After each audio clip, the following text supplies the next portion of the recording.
Radhe Radhe friends, हमारे channel में आप सभी का स्वागत है। फ्रेंड्स, आप देख सकते हैं कि हरितालिका तीज के लिए देखिए मैं कैसे तैयार हुई हूँ। आप लोग को बताना है कि हमारा लुक आप लोग को कैसा लगा। दोस्तों देखिए, मैंने पिंक कलर की साड़ी पहनी हुई है और नाक में देखिए मैंने नाक से लेकर सर तक पूरा पीला रंग का सिंदूर लगाया हुआ है। मैं तो बहुत ही प्यारी लग रही हूँ, सुंदर सी लग रही हूँ। मतलब कि अपनी तारीफ खुद करो और खुश रहो। फ्रेंड्स, सचमुच में बहुत सुंदर सी लग रही हूँ, है ना। तो देख सकते हैं आप मेरे हाथों की मेहंदी एक्चुअली मैं भर के पूरा नहीं लगा पाई, मन तो बहुत कर रहा था। पर हुआ क्या कि हमें जैसे 26 अगस्त को हरितालिका तीज था, तो हमें 25 अगस्त को ही लगाना था। तो जिनसे लगवाना था ना, वे अचानक 8 बजे रात को दिल्ली चली गई और हमको रात को ही लगवाना था, जिस कारण से मैं मेहंदी नहीं लगा पाई।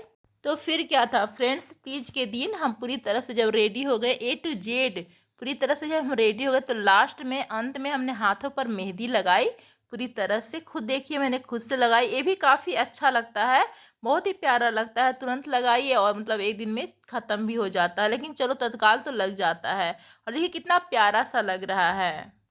चुन्नी मैंने देखिए इस तरीके से ली है, बहुत ही अच्छे से ली है और मुझे तो बहुत अच्छा लगता है इस तरीके से सर पे चुन्नी लेना। कहा जाता है कि बिना चुन्नी का पूजा नहीं किया जाता है, तो हम लोग इस तरह चुन्नी लेते हैं, अपने नाक से सर तक पूरा सिंदूर लगाते हैं, पैर में महावर भी लगाते हैं। बहुत मतलब सोलहो श्रृंगार करना पड़ता है और बहुत ही अच्छे से तैयार होना पड़ता है, बहुत ही अच्छा लगता है फ्रेंड्स। तो प्लीज़ जो भी हमारे यूट्यूब फैमिली होंगे, हमारे सब्सक्राइबर होंगे, प्लीज़ कमेंट करके ज़रूर बताना एक बार कि मैं कैसी लग रही हूँ, मेरा तीज का लुक आप लोग को कैसा लगा। तो चलिए दोस्तों, हम पूजा कर लेते हैं। तो देखिए पूजा करने के लिए हमने क्या किया, सबसे पहले स्टडी टेबल होता है, मैं इसको अच्छे से धो ली थी, धोने के बाद उसको बिछा ली थी और देखिए लाल कपड़े मैंने उस पर डाल दिए थे। और उसके बाद जो इधर देख रहे हैं ना मिट्टी है, तो मैंने मिट्टी से ही शिव जी और माता पार्वती गणेश भगवान जी को बनाया, क्योंकि मिट्टी और रेत से ही बनाने का नियम है, तो मैंने उसी तरीके से बनाया। आप देख सकते हैं उधर मैंने कलसा रखा है और एक कटोरी में चावल, अरवा चावल होता है, पूजा करने का चावल अलग आता है, सो है। और उसके ऊपर एक सेव है और उस लोटा के अंदर आपको कैसैली है और पैसा है और चावल है, कुछ उसके अंदर फूल है और कलश स्थापना मैंने करी। फिर और जो लोटा है ना, उसके ऊपर आप स्वस्तिका बना दीजिए और उसके बाद आप पूजा शुरू कीजिए। उसके बाद देखिए मैं मतलब शंकर भगवान जी का, माता पार्वती का, गणेश भगवान जी का पूजा कर रही हूँ। सबसे पहले गणेश भगवान जी का पूजा किया जाता है। आप सभी जानते हैं कि कोई भी पूजा कीजिए, सबसे पहले गणेश भगवान जी का ही पूजा होता है। तो मैं सबसे पहले गणेश भगवान जी का पूजा कर रही हूँ। उन्हें देखिए मैं वस्त्र पहना रही हूँ, पीला कलर का वस्त्र है। उसके बाद गणेश भगवान जी के ऊपर मैं गेंदा का फूल चढ़ा रही हूँ, फिर कुछ अक्षत डालूंगी उनके ऊपर। मतलब मेरा फेस देख रहे हैं ना फ्रेंड्स, मतलब पूरा रौनक खत्म हो गया है, क्योंकि इतना हार्ड, मतलब इतना कठिन पर्व होता है ना। मतलब 24 घंटा निर्जला उपवास रखना होता है, पानी बिल्कुल भी नहीं लेना होता है। अगर 25 तारीख को 12 बजे रात तक आप खाना खा सकते हैं, क्योंकि हमारे यहाँ सरगी भी नहीं चलती है फ्रेंड्स। सरगी चलने का हमारे यहाँ रिवाज शुरू से नहीं है, तो हम लोग नहीं खाते हैं। जैसे 26 को उपवास रखना है, तो 25 को हम लोग 11:30 बजे रात तक कुछ भी खा लेते हैं, मतलब खाना पीना जो भी होता है बिना प्याज लहसुन का। और उसके बाद 26 तारीख को जब मॉर्निंग में उठते हैं तो अपना पूजा पाठ सब होता है। फिर 27 तारीख को ही पूजा पाठ करके प्रसाद ग्रहण करके हम लोग पारण समाप्त करते हैं। तो ये देखिए शिव भगवान जी को मैं चंदन लगा रही हूँ, कि उनको चंदन लगाया जाता है। और फिर मैं माता पार्वती को सिंदूर लगा रही हूँ।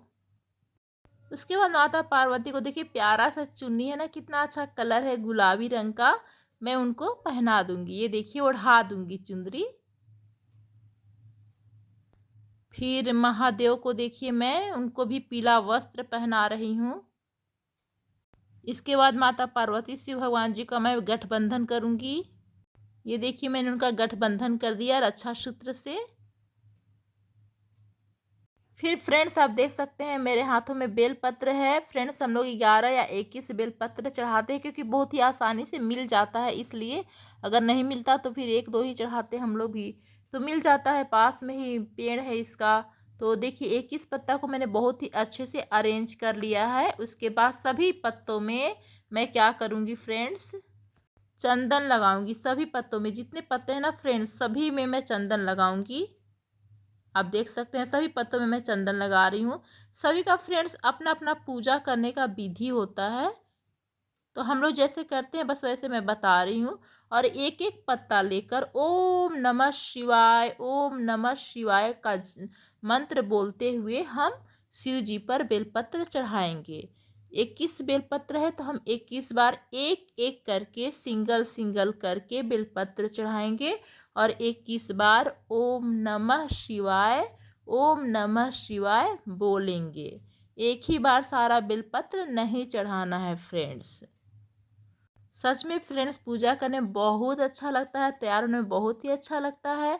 और इतना अच्छा लगता है ना, क्योंकि अभी तो मैं फ़िलहाल अकेले कर रही हूँ, मतलब घर पे रहती हूँ तो 10-12 महिलाएं हम लोग साथ में बैठकर करते हैं।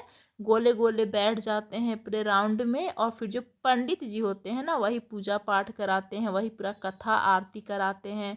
यहाँ तो मैं मतलब अपने घर से बाहर हूँ तो मुझे अकेले में अपने से सब कुछ करना पड़ता है, थोड़ा मन भी उदास होता है। तो फ्रेंड्स सारा कुछ चढ़ाने के बाद, मतलब बेलपत्र फूल इत्यादि वगैरह चढ़ाने के बाद देखिए हम माता रानी का श्रृंगार उनको चढ़ाएंगे।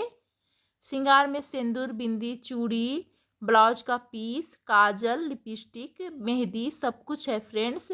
बहुत लोग साड़ी भी चढ़ाते हैं लेकिन हमारे यहाँ ब्लाउज का पीस ही चढ़ाते हैं। और अगर आप सक्षम है तो साड़ी चढ़ाइए। और फ्रेंड्स ये सब चढ़ाने के बाद जब सारा पूजा हो जाता है, अंत में जब मतलब सारा पूजा करने के बाद जब मॉर्निंग में उठते हैं, सुबह में पारण वारण करने के बाद, सब सफाई वफाई करने के बाद लास्ट में ये जो जो भी श्रृंगार चढ़ाए हैं देवी माँ को, ये जाकर मंदिर में पंडित जी के यहाँ दान हो जाता है। और ये देखिए माता रानी को श्रृंगार चढ़ाने के बाद मैं प्रसाद का भोग उन्हें लगा रही हूँ। प्रसाद में हमने सेव लिया है, केला लिया है और बर्फी ली है। हमारे यहाँ तो गुंजिया चढ़ता है लेकिन बच्चे घर में नहीं थे फ्रेंड्स, किसी का स्कूल, किसी का कोचिंग, किसी का कॉलेज, तो अकेले करना देखिए पॉसिबल नहीं होता है। गुजिया अकेले बनाना संभव नहीं होता है, क्योंकि अगर आप एक बार गुजिया बना लेंगे तो मन करेगा चलो चार उसके घर दे दे, चार उसके घर दे दे। प्रसाद तो जितना बांट कर खाइए ना उतना ही अच्छा होता है। तो इसीलिए मैं इस बार बर्फ़ी मंगाई, मैं गुजिया नहीं बना पाई। फ्रेंड्स लग रहा था कि प्रसाद मतलब गिर जाएगा, तो मैं इसलिए थोड़ा सा प्लेट में ही वहाँ पे चढ़ा दे रही हूँ और थाली को हटा दे रही हूँ। सारे पूजा करने के बाद फ्रेंड्स देखिए मैं माता पार्वती, शिव भगवान जी, गणेश भगवान जी को दिया दिखाऊंगी। दिया दिखाने के बाद फ्रेंड्स थोड़ा सा चावल रखूंगी, अरवा चावल, ध्यान रखिएगा पूजा के लिए अलग से चावल आता है, और उस दिया को रखूंगी। जब तक ये दिया जलते रहेगा तब तक मैं कथा और आरती करूंगी। ये दिया अलग होगा, आरती के लिए दिया अलग होगा दोस्तों। दोस्तों पूजा करने के बाद हम हरियाली तीज व्रत की कथा सुनेंगे। दोस्तों हरियाली तीज का व्रत सभी सुहागिनों के लिए शुभ होता है। पति की तरक्की और जीवन में खुशहाली के लिए ये उपवास किया जाता है। ऐसे में आइए इस व्रत की कथा के बारे में जान लेते हैं। कथा को लेकर ऐसी पौराणिक मान्यता है कि भगवान शिव माता पार्वती को पूर्व जन्म की बातें सुना रहे थे।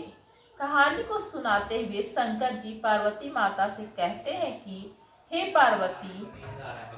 पार्वती, तुमने पति के रूप में मुझे पाने के लिए कई सालों तक तपस्या की। तुम्हारी कठोर तपस्या के दौरान तुमने अन्न और जल का भी त्याग करा।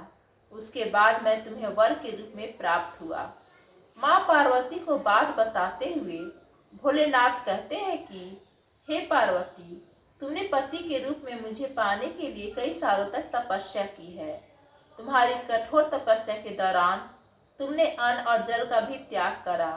उसके बाद मैं तुम्हें वर के रूप में प्राप्त हुआ। माँ पार्वती को बात बताते हुए भोलेनाथ कहते हैं कि पार्वती, एक बार नारद मुनि तुम्हारे घर गए थे। घर जाने के बाद नारद मुनि ने आपके पिता से कहा कि मैं विष्णु जी के भेजने पर यहाँ आया हूँ। विष्णु जी स्वयं आपकी तेजस्वी कन्या पार्वती से विवाह करना चाहते हैं।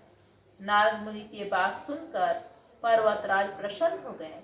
इसके बाद नारद मुनि कि ये बात आपके पिताजी ने आपको बताई। तुम इस प्रस्ताव से दुखी हुई। फिर इस बात का जिक्र तुमने अपनी सखी से किया। तुम्हारी सखी ने तुम्हें कठोर तप करने की सलाह दी। इसके बाद तुम मुझे पति के रूप में प्राप्त करने के लिए जंगल की गुफा में चली गई। तुमने रेत की शिवलिंग बनाकर तप किया। फिर तुम्हारी तपस्या से प्रसन्न होकर सावन मास की शुक्ल पक्ष की तृतीया तिथि पर मैंने तुम्हें दर्शन दिया। इसके बाद तुम्हारी मनोकामना पूरी करने का वचन देते हुए मैंने तुम्हें पत्नी के रूप में स्वीकार किया। इस दौरान तुम्हारे पिता भी गुफा में तुम्हें ढूंढते हुए आ गए। फिर आपने पिताजी से कहा कि मैं आपके साथ चलूंगी, लेकिन जब आप मेरा विवाह महादेव से कराएंगे तब चलूंगी।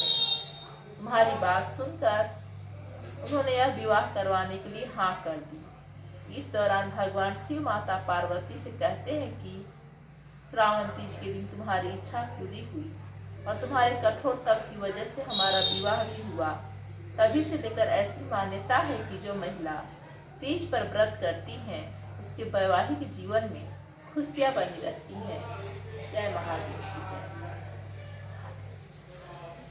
तो दोस्तों कथा समाप्त हो गई। उसके बाद हमने भगवान जी पर और माता पार्वती पर फूल और अक्षत डालें और उसके बाद मैंने भगवान जी से अपने पति की लंबी आयु के लिए, अपने बच्चे के अच्छे स्वास्थ्य के लिए, अपने सुख के लिए, सबके लिए अच्छे से प्रार्थना करी।